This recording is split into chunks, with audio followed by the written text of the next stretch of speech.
Malgré un écart de 3 buts après le match aller, la Juve a réussi à arracher les prolongations au terme d'un match juste dingue. En parallèle, le PSG s'est fait peur, très très peur contre Monaco, et c'est ce dont on va vous parler aujourd'hui dans la Zone Sport avec Elias.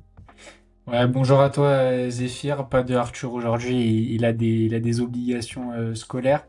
Et donc, ouais, on va vous parler de ces rencontres qui ont vraiment été pleines de rebondissements pour le coup dans cette dernière journée des 16e de finale de Ligue des Champions, avec un scénario totalement dingue du côté de la vieille dame, puisque, voilà, comme tu l'as dit, ils étaient menés 5-2 en cumulé du coup avant la rencontre, hein. Ils avaient pris 5-2 au match aller. Et là, contre toute attente, avec un carton rouge en plus, ils arrivent à remonter les 3 buts d'écart et à arracher cette prolongation de tous les dangers pour Galatasaray à domicile. Mais malheureusement, ils n'ont pas réussi à gérer les temps forts qu'ils ont eu en prolongation en ratant d'énormes occasions, Zéphyr, avec notamment 5 DXG sur le match, ce qui est énorme quand on sait que voilà, Galatasaray en a eu deux, ils ont marqué 2 buts, ils avaient 2 DXG, ils ont été pragmatiques dans le jeu, contrairement à la Juve qui a croqué énormément d'occasions, Zéphyr. Oui, c'est là tout le souci, c'est juste un paradoxe énorme, c'est que Galatasaray doit se poser des questions quand même sur sa défense. Ils étaient à 11 contre 10 pratiquement tout le match, la Juve arrive à marquer par 3 fois, et c'est la Juve qui a des regrets aujourd'hui, alors que ils étaient en infériorité numérique. Enfin, c'est juste dingue. Galatasaray s'est vu gagner, je pense, Elias, s'est vu se qualifier malgré tous les scénarios possibles, parce qu'ils avaient les 3 buts d'avance après le 5-2 qu'ils avaient infligé à la Juventus au match d'aller. Et je pense que c'est un excès de confiance. Elias, j'aimerais que tu me partages ton point de vue sur ma pensée de cet excès de confiance, mais je pense que c'est cela qui a causé cette frayeur du coup côté turc. Bah exactement, tu dois jamais de la vie, tu te fais remonter de 3 buts alors même que l'adversaire a un carton rouge. En plus à l'extérieur, hein, voilà, on sait que c'est compliqué, mais jamais de la vie, tu dois avoir cette gestion-là, cette mentalité-là en abordant un match d'une telle échéance avec un tel écart. On voyait avant de revenir petit à petit dans la rencontre, ils étaient dominés même à 10 contre 11. On avait l'impression que c'était en fait l'inverse, c'était le scénario inverse. Euh, Qu'en fait c'était Galatasaray qui était à 10 et que la Juve était à 11. Et pour le coup, là, le 12e homme a réellement joué son jeu aussi. Le public a été énorme. Mais c'est vrai que Galatasaray, en plus, ils ont très très mal négocié certaines situations où ils auraient vraiment pu tuer et climatiser la Juve. Donc ouais, une gestion catastrophique. Osimhen qui a été muselé quasiment tout le match, mais un grand attaquant, ça sort de sa boîte au meilleur des moments pour aller tuer l'adversaire, pour aller vraiment le crucifier dans les derniers instants. Donc ouais, une gestion très problématique, j'ai trouvé de Galatasaray. Moi, dans la télé, j'étais là, mais pourquoi ils jouent comme ça? Enfin, à quoi ils jouent? Pourquoi c'est pas eux qui ont le pied sur le ballon? Certes, ils doivent garder un score, euh, et pas prendre ce quatrième but synonyme de désillusion, mais t'es à 11 contre 10, et en plus, t'as des joueurs de grande qualité, Zéphyr. Ben oui, t'as quand même un effectif de Galatasaray. Je pense que la majorité des joueurs pourraient être titulaires dans des grands clubs européens. Bon, Yilmaz a été mauvais aujourd'hui, mais normalement c'est un très très bon joueur. Gundogan, Leroy Sané, Sanchez, Mauro Icardi, Osimhen. Enfin, on n'en finit plus de citer les noms des joueurs de Galatasaray. Et les mecs, c'est tous des joueurs qui sont incroyables normalement. Et aujourd'hui, il y en a particulièrement un que je souligne, c'est Gundogan qui, lorsqu'il est rentré, certes, ils ont pris le troisième but à ce moment-là, les Turcs, mais après, il a permis de enfin poser pied un peu sur le ballon, de prendre un peu plus de maîtrise dans cette prolongation. Ce qui était le souci des Turcs, parfaitement imagé par Leroy Sané qui a été désastreux, il a raté tout ce qu'il a entrepris, et aussi Yilmaz qui sur les contres, j'en parlais, ils ont fait que des mauvais choix les Turcs, parce que tu disais un réalisme pragmatique, mais ils ont si peu d'XG, enfin ils pourraient avoir plus d'XG s'ils avaient fait des meilleurs choix offensifs, parce que là chaque fois que Galatasaray a eu un coup à jouer, ça a été un choix désastreux de Sané, ou un choix désastreux d'Osimhen, ou un choix désastreux de Yilmaz. Donc Galatasaray, ça passe, mais attention à ne pas reproduire cet excès de confiance, même des attaquants qui se sont dit c'est pas grave si on marque pas, de toute façon on a 3 buts d'avance. Enfin, faut pas non plus raisonner comme ça, vaut mieux tuer le match et avoir 4 buts d'avance sur l'ensemble de la confrontation. Je trouve ça un peu triste, Elias. Bah exactement, tu marques un but et en fait tu te mets quasiment directement à l'abri. Il leur suffisait d'un seul but, on l'a vu dans la prolongation. Mais oui, on a le sentiment que ce but est arrivé quand même un peu tard. Et d'ailleurs, Zegrova, il en a une énorme justement pour voilà, continuer dans ce dynamisme qu'avait impulsé la Juve à 10. Il en a une énorme, je sais même pas comment il rate Zephyr. Honnêtement, je suis dubitatif encore. Là, en revoyant l'action, en me refaisant l'action dans ma tête, comment il arrive à mettre ce ballon à côté, honnêtement, pour moi, c'est peut-être le tournant du match. Je sais pas ce que tu en penses, mais Zegrova ne doit jamais rater cette occasion, et d'autant plus qu'il a été excellent lorsqu'il est rentré en jeu. Il a vraiment ramené quelque chose à cette équipe de la Juve. Donc je sais pas ce que tu en penses, mais la Juve, de leur côté, ils ont fait le travail, et derrière, gâcher ce travail-là, c'est quand même assez dur. Oui, en plus, il a été d'une percussion, même dans la deuxième partie de la prolongation, après cette balle de match qu'il a ratée. Il a fait un tir qui a été très très bien arrêté par le goal, ou c'était peut-être en fin de match, je sais plus. Mais il a été très très très percutant. Zegrova qui a été un des hommes forts quand même de cette rencontre, mais aussi un homme fort pour le côté négatif, parce qu'il a raté la balle de match. Après que McKennie avait fait un travail, mais McKennie, mais quel match, il a été partout. On sait qu'au match aller, il avait été placé à la pointe de l'attaque, alors que c'est pas du tout son poste c'est milieu central. Aujourd'hui il a joué piston gauche. Piston gauche c'est pas du tout milieu central. Bon, après il y a un coffre nécessaire pour jouer les deux postes, mais McKennie c'est un héros, le mec ne joue pas à son poste, et il nous sort un match de patron, il met le but pour mettre le 3-0 qui a été synonyme d'égalisation pour l'ensemble des deux confrontations, et ça suffit pas. Donc c'est d'une tristesse pour lui. Je pense que là il va dormir, il va en vouloir à Zegrova, et Zegrova va très très très mal dormir parce qu'il a raté la balle d'égalisation, la balle qui permettait de, enfin pas d'égalisation, la balle qui permettait sûrement de se qualifier pour la Juventus, qui aurait vraiment enterré ces Turcs-là qui n'auraient même plus été dans la partie. Ça aurait été fini pour les Turcs, et là c'est les Turcs qui se sont bien remis. Et Osimhen, pendant la CAN, on l'avait vu quand même, avec Osimhen qui avait été présent en présence de Lookman. Là, Osimhen, dans les grands matchs, il est là. Exactement, Osimhen qui vient, comme je l'ai dit précédemment, il vient terminer un peu la rencontre, et derrière, bah, le but, le deuxième but des Turcs est un peu entre guillemets anecdotique, puisque voilà, la Juve a jeté toutes ses forces dans la bataille, même si l'alignement est totalement désastreux sur ce dernier but, mais aussi voilà, c'est aussi une dégringolade côté italien. Heureusement, côté club italien, on l'avait mentionné avec l'Inter. L'Inter a perdu hier. Ils sont éliminés. Bodo Glimt exceptionnel. Et l'Atalanta est un peu la seule équipe à avoir. Voilà, on s'est dit que peut-être la Juve allait confirmer sur les pas de l'Atalanta, qui a réalisé un exploit énorme sur son terrain, en remportant son match 4-1 après un scénario totalement dingue, et des rebondissements à n'en plus pouvoir. Donc, je voulais mentionner ça aussi, mais passons à l'autre sujet. Je pense qu'on a bien traité ce scénario de fou. L'autre sujet, bah, c'est le PSG, Zéphyr. Le PSG qui se fait encore peur, qui fait un match vraiment pas du tout à son niveau. J'aurais envie de dire que c'était vraiment une de leurs pires performances contre Monaco. Ils n'y arrivent pas. Ça me rappelle leur match en Ligue 1 où ils perdent 1-0. C'est vraiment pitoyable. Pitoyable performance de la part des Parisiens à domicile, où normalement ils devaient fermer la boutique, en mettre 2-3, et derrière plus laisser aucun espoir aux Monégasques.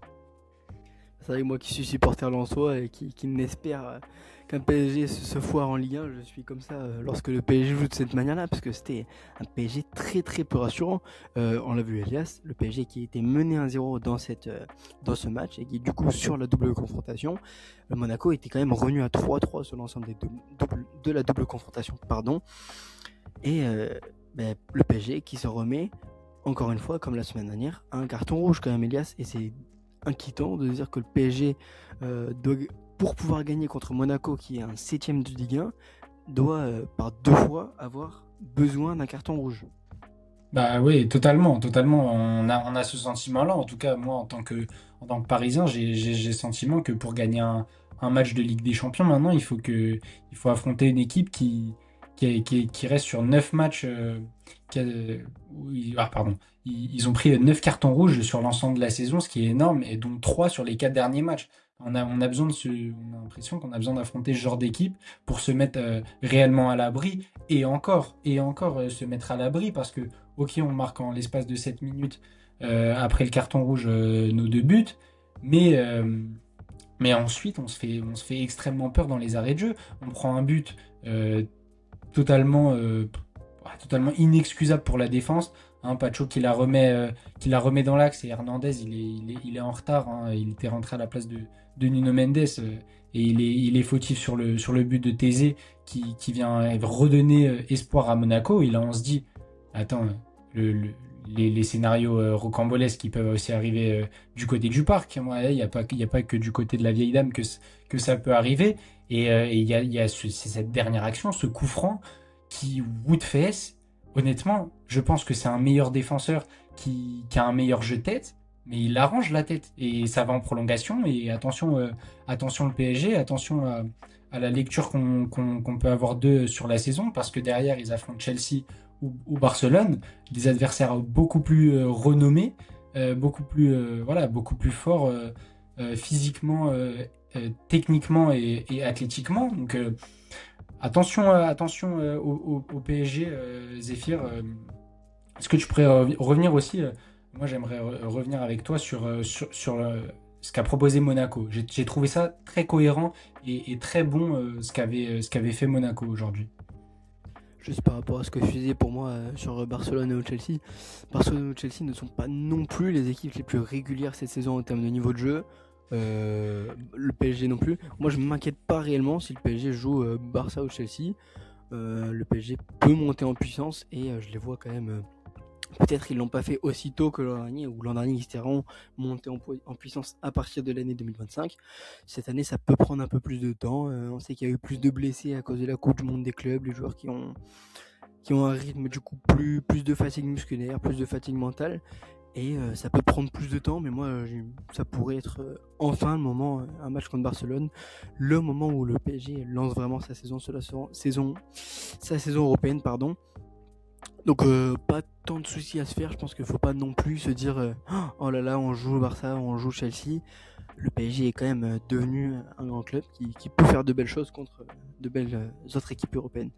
Et pour revenir sur Monaco, comme tu m'en parlais Elias, bah oui, Monaco qui n'a pas hésité à chasser pour comment dire, pour gêner le PSG dans ses relances, dans son jeu au milieu de terrain. Et quand Vitinha est plus pressé, plus mis à défaut comme ça, c'est plus compliqué aussi pour Paris. Quand Vitinha ne peut plus être le patron, c'est ce que j'ai remarqué par les prises à 3, avec notamment Koulibaly, Zakaria qui n'hésitait pas à monter fort sur le milieu de terrain du PSG. Donc oui, Monaco intéressant, Monaco qui n'hésite pas à presser. Et c'était la chose que la Ligue 1 devrait prendre exemple. Monaco qui met une intensité, une agressivité, et une agressivité qui a peut-être été, Elias, trop force dans les 2 matchs avec ses cartons rouges. Mais niveau arbitrage, je me demande pourquoi il y a un deuxième carton jaune. Je ne vois même pas faute, moi. Personnellement, Hakimi se jette dans le joueur monégasque. Je suis pas forcément d'accord avec toi. Pour moi, le deuxième jaune est plutôt clair. Je pense que oui, il y a peut-être cet effet spectaculaire. Je peux te rejoindre là-dessus, mais il y a clairement un excès d'engagement de la part de Koulibaly et c'est une faute totalement, totalement bête parce que moi je trouvais que Monaco faisait une rencontre excellente, excellente dans le plan de jeu. Pocognoli avait préparé un plan de jeu très bien mis en place. C'est vraiment une très très bonne tactique, voilà, d'aller chercher ce PSG. On sait qu'ils sont pas forcément totalement en confiance, totalement revenus à leur niveau de l'année dernière. Et là d'aller les mettre en doute parce qu'il n'y a qu'un but d'écart, on le rappelle. Et ils ont réussi à marquer en plus juste avant la mi-temps, à un moment clé dans un match de football. Donc voilà, en plus un super but avec un super mouvement sur le côté gauche et derrière un centre où Marnes Akliouche il vient la finir en délicatesse comme Zegrova aurait dû faire lui dans son match. Mais je te rejoins pas totalement sur le fait qu'il ne devrait pas y avoir eu jaune. Pour moi, la faute, elle est quand même assez claire, même si, oui, c'est vrai que voilà, il y a quand même ce côté peut-être spectaculaire qui prend le pas également. Donc voilà, un PSG en plein doute. Pour le coup, son milieu de terrain a été anesthésié en fait. Je n'ai pas retrouvé l'impact de Zaïre Emery, de Vitinha et de João Neves. Et c'est dommage. Moi, je trouve que celui qui a été bon encore ce soir, c'est Désiré Doué comme au match aller. Je sais pas ce que tu as pensé de son match. Moi, j'ai quand même bien aimé ce qu'il a proposé. Je trouve qu'il a été très très remuant sur son côté. Et, euh, et donc voilà, on s'en est un peu remis à lui aussi pour côté PSG pour trouver ce déclic et pour entre guillemets se mettre à l'abri. Bah oui, puis cette année, t'as beau quand même avoir un PSG moins bon dans certaines phases, t'as un Désiré Doué, bah, comme au match aller, tu l'as dit Elias, qui assure et qui permet au PSG de tenir la route et de se qualifier pour la suite de la compétition. Donc oui, ce sera Barcelone ou Chelsea, ce sera pas aisé, mais moi j'y crois pour le Paris Saint-Germain et le coefficient UEFA français, parce que il ne reste plus que le PSG du coup en Ligue des Champions avec peut-être que Lyon à l'Europa League. On verra ça demain en Europa League parce que Lille n'est quand même pas très glorieux. Et le dernier match de Ligue des Champions dont on voulait vous parler avec Elias, c'était Benfica, Real de Madrid-Benfica. C'était le match qu'on attendait comme le match électrique après les incidents du match aller. Prestiani qui a été donc suspendu pour les insultes qu'il a proférées envers Vinicius. Et au final, on n'a pas eu ce match électrique. Bon, c'est peut-être mieux pour après ce qu'on a vécu la semaine dernière, les joueurs, qu'il n'y ait pas eu d'insultes, trop de folklore sur ce match. Mais c'était pas le match du siècle, Elias. Non, c'était pas le match du siècle, clairement. Et puis, on avait une très bonne équipe de Benfica, pour le coup. Les intentions benfiquistes étaient très très bonnes. D'entrée, ils ont réussi à mettre le Real en grande difficulté. Et encore une fois, je le redis, mais Courtois, le match qu'il fait, il sauve vraiment le Real Madrid d'un scénario catastrophe ce soir. Parce que le Benfica a des occasions. Ils ont énormément d'occasions. Et ils ont même le pied sur le ballon. Je trouve que, en tout cas, moi, j'avais un œil sur ce match. Et j'ai trouvé quand même que par séquence, quand même, le Real, ils se font tourner, quoi. Enfin, vraiment, c'est assez criant par moment. Le Real Madrid, ça manque d'intensité dans le contre-pressing. On n'a pas l'impression qu'ils ont vraiment la volonté de récupérer les ballons dans l'entrejeu. Mais par contre, j'ai trouvé aussi que voilà, Tchouaméni avec son but, il confirme quand même sa bonne dynamique. En tout cas, moi, je le sentais revenir à un assez bon niveau. Et puis, pour le coup, Vinicius, avec sa célébration après son but en contre, a quand même essayé un peu d'électriser tout ça. Il a refait la même célébration qu'il avait fait à Benfica la semaine passée. Donc, moi, j'aime pas forcément le côté trash talker de Vinicius, le côté un peu provocateur. Mais là, pour le coup, je dois dire que c'était quand même une réponse qui était légitime après ce qu'il avait subi avec Prestiani.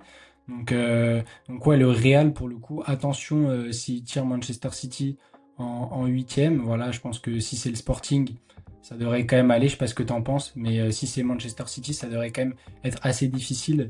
D'autant plus qu'on sait que City défensivement s'est renforcé avec un très très bon Marc Guéhi en ce moment. Oui, et puis le souci, c'est que Arbeloa a parlé d'Mbappé et il a dit que ce ne serait pas une question de jour. Donc, combien de temps ça va durer, son absence ça peut impacter très fortement la saison du Real Madrid quand on sait que Mbappé et Courtois sont les deux arbres qui cachent la forêt. Enfin, si Courtois se blessait demain, je verrais le Real Madrid finir troisième de Liga et ne pas faire une bonne saison et être éliminé tout de suite de Ligue des Champions.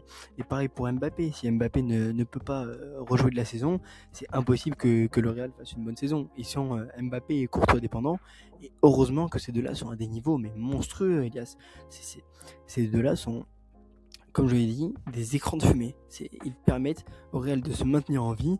Et Mbappé n'a pas été peut-être le plus performant sur cette confrontation aller-retour parce que la semaine dernière il n'a pas marqué et cette semaine il n'a pas joué. Mais Courtois reste toujours excellent. Et Courtois, ça fait des années qu'il tient la baraque du Real Madrid, quand même, Elias. Et c'est fabuleux Courtois. Il est calme, il a un magnifique jeu de pied, on l'a vu faire des relances, il a touché Tchouaméni, il a bien touché ses milieux de terrain. Enfin, le travail de Courtois, je voudrais vraiment mettre en valeur, mais magnifique. Bah, t'as totalement raison. Voilà, Courtois, moi je l'ai dit de toute façon la semaine précédente. C'est top, top gardien all-time, hein. Ça y est, il s'installe clairement tout en haut de la hiérarchie des gardiens de but de tous les temps, parce que il est à chaque fois décisif. Il ne répond, en fait, il ne déçoit jamais. Courtois, c'est le joueur qui ne déçoit jamais. Je n'ai pas le souvenir d'un Courtois qui a déçu lors d'un match important, lors d'un match en Ligue des Champions. Il a toujours été excellentissime. Vraiment, c'est un gardien que j'admire de plus en plus. Ce qu'il fait, c'est encore hein, sur le but de Benfica. Je trouve que son réflexe là sur le tac de Raúl Asensio, il est totalement indécent. Hein, il y a plusieurs de ses parades qui me laissent sans voix en fait. Et puis, tu as mentionné quand même Mbappé et lui. J'aimerais aussi revenir sur Vinicius. Voilà, je l'ai dit précédemment. Vinicius qui marque encore une fois contre Benfica. Il marque 2 buts sur les 3 du Real, sur la double confrontation. Donc, lui aussi, il revient en forme. Hein. Il marque quasiment à tous les matchs. Même si voilà, contre Osasuna, c'était beaucoup plus compliqué pour le Real. Euh, mais Vinicius qui revient quand même à un assez bon niveau. Donc ça aussi, ça peut être très très bon pour le Real, ça peut être de bon augure. Et voilà, tu l'as dit, doute sur Kylian Mbappé et son genou, il me semble. C'est là où il a sa blessure. Donc à surveiller, Zéphyr, t'as raison, ça pourrait être vraiment un tournant de la saison du Real si Mbappé ne revient pas dans les prochaines semaines. Ah oui, oui, parce que comme on l'a dit, Mbappé, on a beaucoup parlé cette saison, mais le Real, malgré un changement de coach, reste Mbappé dépendant. Donc voilà, c'était ce dont on voulait vous parler avec Elias à propos de ces beaux barrages quand même qu'on a pu profiter, ces beaux barrages de Ligue des Champions. Eh ben, écoutez, vendredi matin on a le tirage, vendredi midi, pour la suite de la compétition. Moi je suivrai avec attention Bodo qui ira soit défier le Sporting Portugal, soit City. Ce sera le tirage qui me prendra mon œil en attention. Elias, le tien. Bah oui, oui, oui, oui, et c'est un peu Bodo là, c'est un peu l'attraction du moment pour le coup. Moi, j'ai pas exactement les arbres, les arbres en tête. Je sais pas si tu les as, Zéphyr, mais aussi à noter quand même l'Atlético Madrid qui a confirmé son statut face à Bruges, voilà un peu les résultats de mercredi, c'est un peu les deux résultats notables. L'Atlético qui en colle 4, 4-1 à Bruges à domicile et avec un triplé de Sorloth qui revient quand même en forme, mais t'as raison. Bodo, ça va être l'attraction, surtout s'il y a la revanche contre Manchester City. Moi, je l'attends de pied ferme parce que, je répète, on n'avait pas notre effectif au complet. On avait Max Alleyne en défense et je pense honnêtement que s'ils viennent à l'Etihad Stadium, ils vont en prendre 6. Voilà, 6 minimum, c'est le tarif. Haaland contre ses frérots, il va, il va pas faire dans la dentelle. Moi, je te préviens.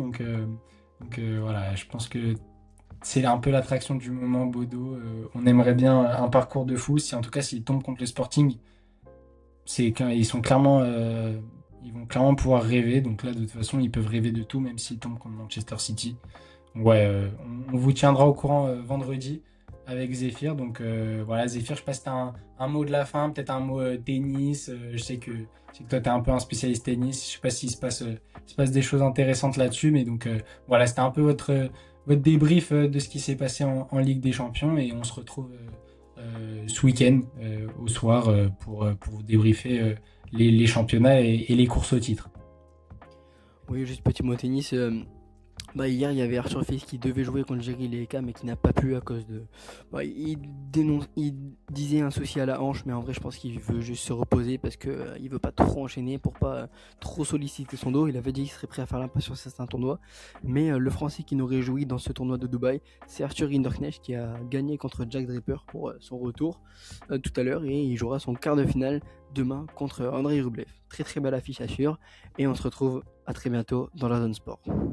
À bientôt. Ciao, ciao. À bientôt.